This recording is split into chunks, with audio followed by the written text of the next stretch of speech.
ಸರ್ಕಾರಿ ಶಾಲೆಯಲ್ಲಿ ಶೌಚಾಲಯಗಳನ್ನ ಮಕ್ಕಳಿಂದ ಕ್ಲೀನ್ ಮಾಡುವ ಘಟನೆಗಳು ಬ್ಯಾಕ್ ಟು ಬ್ಯಾಕ್ ನಡೀತಾ ಇದ್ದಾವೆ. ಕೋಲಾರ ಆಯಿತು, ಬೆಂಗಳೂರಿನ ಅಂದ್ರಳ್ಳಿ ಆಯಿತು, ಈಗ ಭದ್ರಾವತಿಯಲ್ಲೂ ಕೂಡ ಇಂಥದ್ದೊಂದು ಘಟನೆ ಬೆಳಕಿಗೆ ಬಂದಿದೆ.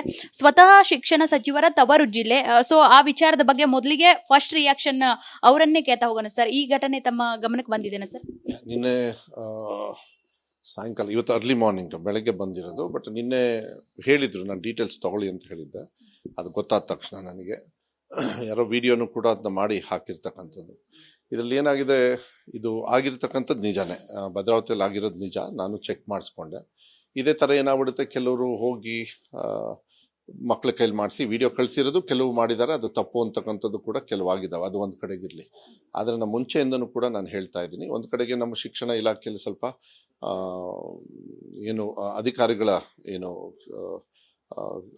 ಕೊರತೆನೂ ಇದೆ. ಯಾಕೆಂದರೆ ಅದಕ್ಕೆಲ್ಲ ರೆಸ್ಪಾನ್ಸಿಬಿಲಿಟಿ ಇರೋರು ಅದನ್ನು ಕೂಡ ತೀರ್ಮಾನವನ್ನು ಮಾನ್ಯ ಮುಖ್ಯಮಂತ್ರಿಗಳು ಕೂಡ ಹೇಳಿದ್ದಾರೆ. ಈ ನಿರ್ವಹಣೆ ಮಾಡ್ತಕ್ಕಂಥದ್ದು ಇಲ್ಲ. ಅದಕ್ಕೇನಾಗ್ತದೆ, ಇಲ್ಲಿ ಮಾಡ್ತಕ್ಕಂಥದ್ದು ಅಭ್ಯಾಸ ಇಟ್ಕೊಂಡಿದ್ದಾರೆ. ಆದರೆ ಅದನ್ನು ಯಾವುದೇ ಕಾರಣಕ್ಕೂ ನನ್ನ ಇಲಾಖೆಯಿಂದ ನೀವು ಮಾಡಂಗಿಲ್ಲ ಅಂಥೇಳಿ ಭಾಳ ಸ್ಟ್ರಿಕ್ಟಾಗಿ ಮೊನ್ನೆನೂ ಕೂಡ ನಾನು ಅದನ್ನ ತೀರ್ಮಾನವನ್ನು ತಗೊಂಡಿದ್ದೀವಿ. ಈಗ ಅಲ್ಲಿ SDMC ಇರ್ತದೆ, ಯಾವುದೇ ಶಾಲೆಯಲ್ಲೂ ಕೂಡ ಸರ್ಕಾರಿ ಶಾಲೆಯಲ್ಲಿ SDMC ಇರ್ತದೆ.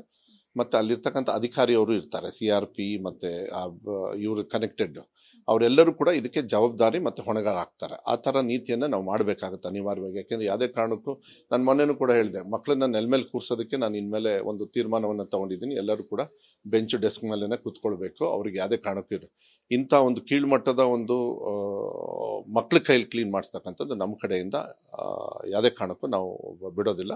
ಅದಕ್ಕೆ ಏನು ಸ್ಟ್ರಿಂಜೆಂಟ್ ಆ್ಯಕ್ಷನ್ ತೊಗೊಳ್ಬೇಕು ಅದನ್ನು ಇವತ್ತೇ ತಗೊಳ್ತೀವಿ. ಅದನ್ನ ವಿಡಿಯೋದಲ್ಲಿ ಮುಖ್ಯ ಶಿಕ್ಷಕರು ಸೇರಿದಂತೆ ಸಹ ಶಿಕ್ಷಕರು ಕೂಡ ಇದ್ರು. ಸೊ ಕ್ರಮಕ್ಕೆ ಏನಾದ್ರೂ ಮುಂದಾಗ್ತೀರಾ? ಒಂದು ಕಟ್ಟುನಿಟ್ಟಿನ ಕ್ರಮ, ಮುಂದೆ ಇಂತಹ ಘಟನೆಗಳನ್ನ ಕಟ್ಟಿ ಹಾಕ್ಬಹುದು ಅನ್ನೋ ನಿಟ್ಟಿನಲ್ಲಿ ಸರ್. ಏನಾಗುತ್ತೆ, ನಂದು 48,000 ಶಾಲೆಗಳಿದ್ದಾವೆ. 48,000 ಶಾಲೆಗಳಲ್ಲೂ ಆಗ್ಬಿಟ್ಟಿದೆ ಅಂತ ಹೇಳಿ ಅಲ್ಲ. ಒಂದು ಶಾಲೆಯಲ್ಲಿ ಆದ್ರೂ ನನ್ನ ಇಲಾಖೆಗೆ ಅದು ಅಗರ್ವ ತರ್ತಕ್ಕಂಥ ವಿಚಾರ. ಅದು ನನ್ನ ಜವಾಬ್ದಾರಿ ಆಗ್ತದೆ. ಅದಕ್ಕೆ ಇಂಥದ್ದು 1-2 ಸತಿ ಹಿಂಗೆ ಬಂದಾಗ ಬೇರೆ ಕಡೆನೂ ಕೂಡ ಹಿಂಗೆ ಆಗ್ತಾ ಇರ್ತಕ್ಕಂಥದ್ದು ಆಗಿರ್ತದೆ. ನಾನು ಇಲ್ಲ ಅಂತ ಹೇಳೋದಿಲ್ಲ.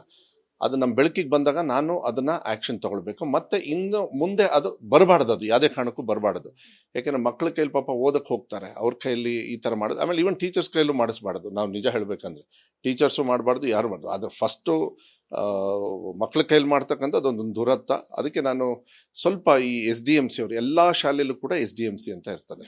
ಅದಕ್ಕೆ ಮೇಂಟೆನೆನ್ಸ್ಗೂ ಕೂಡ ಹಿಂದಿನ ಸರ್ಕಾರದವ್ರು ಏನು ಕೊಟ್ಟಿದ್ರು ಮೇಂಟೆನೆನ್ಸ್ಗೆ, ಅದನ್ನು ಡಬಲ್ ಮಾಡಿದ್ವಿ ನಾವು, because of this reason. So ಅದನ್ನು ಮಾಡಿದ್ರೂ ಕೂಡ ಕೆಲವು ಕಡೆಗೆ ಅಲ್ಲಲ್ಲೇ ಈ ಥರ ಬರ್ತಕ್ಕಂಥದ್ದು. 48,000ದಲ್ಲಿ ಬಂದಾಗ ಅದು ಸ್ವಾಭಾವಿಕವಾಗಿ ಅದು 48,000ನೂ ಹಿಂಗೆ ಆಗ್ತಾ ಇದೆ ಅಂತಕ್ಕಂಥದ್ದು ಮಾಧ್ಯಮದಲ್ಲಿ ಅದು ಭಾವನೆ ಬಂದುಬಿಡುತ್ತೆ. ಅದಕ್ಕೆ ಜನರಿಗೆ ಆ ಥರ ತಗೊಳಕ್ಕೆ ಹೋಗಬೇಡಿ. ಆದರೆ ಈ ಥರ ವಿಚಾರಗಳು ಎಲ್ಲೇ ಇದ್ರೂ ಕೂಡ ನಮ್ಮ ಇಲಾಖೆಯವರು ಈಗಾಗಲೇ ಅದು ಮೋಸ್ಟ್ಲಿ ನನಗೆ ಗೊತ್ತಿರೋ ಪ್ರಕಾರ ಮೊನ್ನೆ ಆಗಿರ್ಬೋದು ಅಂತ ಹೇಳಿ ಅದನ್ನು ಹೋಗಿ ಇನ್ವೆಸ್ಟಿಗೇಟ್ ಮಾಡಿದಾಗ ಗೊತ್ತಾಗ್ತದೆ. ನಮ್ಮ ಇಲಾಖೆಯಿಂದ ಒಂದು ಇನ್ವೆಸ್ಟಿಗೇಟ್ ಮಾಡೋಕ್ಕೆ ಹೇಳಿದ್ದೀನಿ ಆಗಲೇ DC ಅವ್ರಿಗೂ ಮತ್ತು ಜಿಲ್ಲಾ ಪಂಚಾಯತಿ CO ಅವ್ರಿಗೂ ಕೂಡ. ಪ್ಲಸ್ ನಾನು ಏನು ಮಾಡ್ತಾ ಇದ್ದೀನಿ, ಇನ್ನು ಎಲ್ಲ ಕಡೆನೂ ಕೂಡ ನಮ್ಮ ಈ ಶಾಲೆ ಉಸ್ತುವಾರಿಯನ್ನು ಜಿಲ್ಲಾ ಪಂಚಾಯತಿಯವ್ರು ಯೂಶಲಿ ಮಾಡ್ತಾರೆ. ಈಗ ಅವರಿಗೆ ಕಂಪ್ಲೀಟ್ ರೈಟ್ಸ್ ಕೊಟ್ಟು SDMC ಅವರಿಗೆ ಒಂದು ಸ್ಟ್ರಿಂಜೆಂಟು ಡೈರೆಕ್ಷನ್ಸ್ನ ಇಲ್ಲಿಂದ ಹೋಗ್ತಕ್ಕಂಥ ವ್ಯವಸ್ಥೆಯನ್ನು ನಾವು ಮಾಡಬೇಕಾಗತ್ತೆ. ಅದು ಇಂಥ ವಿಚಾರಗಳು ಗೊತ್ತಾದಾಗ ಇನ್ನೂ ಸ್ಟ್ರಿಕ್ಟ್ ಮಾಡ್ತಕ್ಕಂಥ ವ್ಯವಸ್ಥೆಯನ್ನು ನಾವು ಮಾಡ್ತೀವಿ. ರಾಜ್ಯದಲ್ಲಿ ಸಾವಿರಾರು ಸಂಖ್ಯೆಯಲ್ಲಿ ಸ್ಕೂಲ್ಗಳಿದ್ದಾವೆ. ಸೊ ಬಹುತೇಕರಿಗೆ ಜಾಗೃತಿ ಇಲ್ಲ. ಅಂದ್ರೆ ಇಂಥದ್ದೊಂದು ಘಟನೆ, ಇಂಥದ್ದೊಂದು ಕೆಲಸ ಆಗ್ಬಾರ್ದಂತ ಜಾಗೃತಿ ಮೂಡಿಸುವಂತಹ ಕೆಲಸ ಶಿಕ್ಷಣ ಇಲಾಖೆ ಮಾಡತ್ತಾ ಅಂತ? ಇಲ್ಲ, ಶಿಕ್ಷಣ ಇಲಾಖೆ ನಾವು ಎಲ್ಲ ಸೇರಿ ಮಾಡಬೇಕಾಗತ್ತೆ. ನೀವು ಇದನ್ನು ತೋರಿಸಿದಾಗ ಬೇರೆ ಕಡೆಗಿಂತ ಘಟನೆ ಆದಾಗ ನಾನು ಸಾರ್ವಜನಿಕರಿಗೂ ಕೂಡ ಮನವಿಯನ್ನು ಮಾಡ್ತೀನಿ. ಈ ಥರ ಏನಾದ್ರು ಇದ್ರೆ, ಯಾಕೆಂದರೆ 48,000 ಅಂದರೆ ನಾವು ಒಂದು ಕಡೆ ಕೂತ್ಕೊಂಡು ಮಾಡೋದಕ್ಕಾಗೋದಿಲ್ಲ. ನಿಮಗೂ ಕೂಡ ನಾನು ಸಹಾಯವನ್ನು ಕೇಳ್ತೀನಿ, ಸಾರ್ವಜನಿಕರಿಗೂ ಕೂಡ.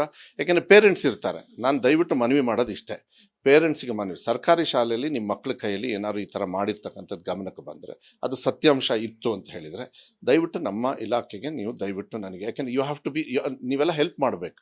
ಭಾಳ ದೊಡ್ಡ ಮಟ್ಟದ ಒಂದು ಇಲಾಖೆ ಇರೋದ್ರಿಂದ ನಾನು ಅದಕ್ಕೆ ಚೆಕಿಂಗಿಗೆ ಎಲ್ಲ ಶಾಲೆನೂ ಮಾಡೋದಕ್ಕಾಗಲ್ಲ. ಚೆಕಿಂಗ್ ಮಾಡೋದು ಯಾರು? ಟೀಚರ್ಸು ಮತ್ತು ಮಕ್ಕಳೇ ಹೇಳಬೇಕಾಗತ್ತೆ. ಮತ್ತು ಪೋಷಕರು ಕೂಡ ಜವಾಬ್ದಾರಿ ತೊಗೊಳ್ಬೇಕು.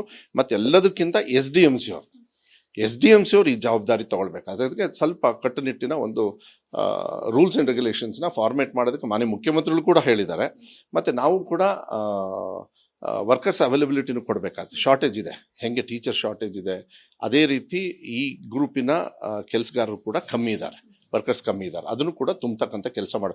ಆದರೆ ನನಗೆ ಬಳುವಳಿಯಾಗಿ ಬಂದ್ಬಿಟ್ಟಿದೆ ಇದು ಇಷ್ಟು ವರ್ಷ. ಆದರೆ ಇವತ್ತು ಇಂಥ ವಿಚಾರಗಳು ನನ್ನ ಇಲಾಖೆಯಲ್ಲಿ ಬರ್ತಕ್ಕಂಥದ್ದು ನಾನು ಸಹಿಸೋದಿಲ್ಲ.